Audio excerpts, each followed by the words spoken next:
রহমান রহিম। দর্শকবৃন্দ, আমার প্রাণের বন্ধু একটা আপনাদের মাঝে গজল গেয়ে শোনাবে।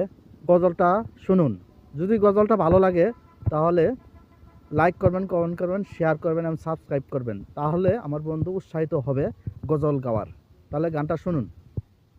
দমি মানি পায়না নাড়ে পায়াস গনায়, ধনি মানি পায়না নাড়ে পায়াস গনায়। অতুল্লাহ মোল্লার ফেম কয় জনাই জানায়, আরে অতুল্লাহ মোল্লার ফেম কয় জনা জানে। প্রেম কইরাছে বিউ সব নবী, তার প্রেমে জুলে খাবিবি প্রেম কইরাছে সব নবী, তার প্রেমেতে জুল খাবিবি। আহা